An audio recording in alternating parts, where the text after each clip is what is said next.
photos en témoignent. C'était dans un état catastrophique. Vous voyez, là, il n'y avait même plus de toiture, il n'y avait que des murs complètement ébréchés que je pouvais écrouler. J'en avais l'autorisation et on les a sauvés. Je vous propose qu'on aille ensemble voir ce que nous avons fait dans cette salle.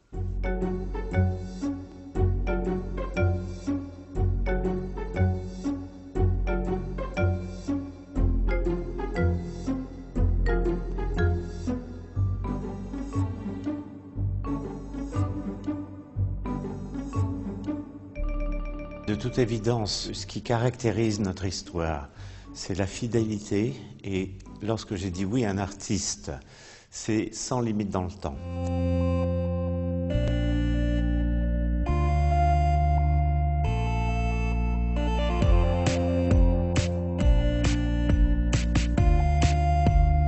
Je suis extrêmement touché qu'Éric Bonte se soit engagé à réaliser cette coupole fabuleuse qui a demandé un temps de travail exceptionnel, y compris la conception de l'installation sous la bulle, plus les pièces uniques que l'on voit.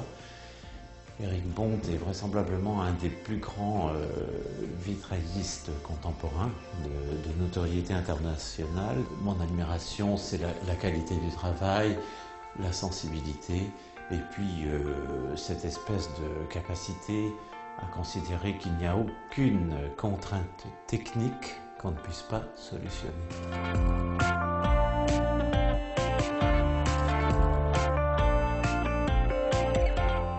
Cette œuvre de grande dimension, c'est une œuvre de Fanny Ferré, qui est vraisemblablement un des grands sculpteurs de terre contemporains. Nous avons, à l'occasion d'une demande de la ville de Chartres, organisé l'an passé une grande exposition à la Collégiale, et le célèbre Ousmane Sow lui a rendu hommage, et je pense qu'il avait raison de le faire, évidemment. Petite anecdote, c'est que Fanny Ferré a été l'élève du grand Georges Jean-Claude. Et je crois qu'il a gardé, avec son tempérament, la leçon de ce maître qui l'a mise un petit peu au défi quant au surdimensionnement de ses pièces.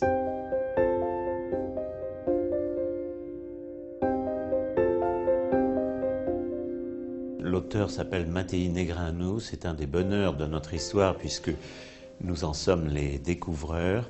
C'est un travail à froid, c'est ce qui est vraiment étonnant, c'est-à-dire qu'il crée en assemblant des feuilles de verre, il crée le volume qui va contenir cette forme.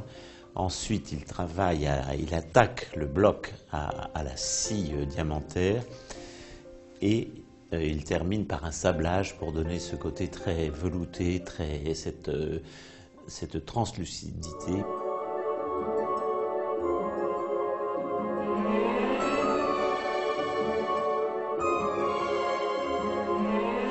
Lorsqu'il s'agit d'écrire l'espace avec l'entité artistique au grand complet, c'est-à-dire 82 artistes, la tentative qui est la mienne est de mettre en résonance les œuvres les unes avec les autres.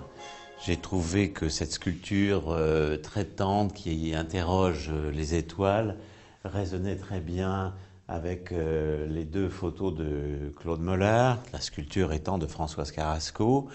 Tout cela participe de la création d'un climat qui se veut poétique, mais qui se veut aussi juste par rapport à la vibration que les œuvres émettent.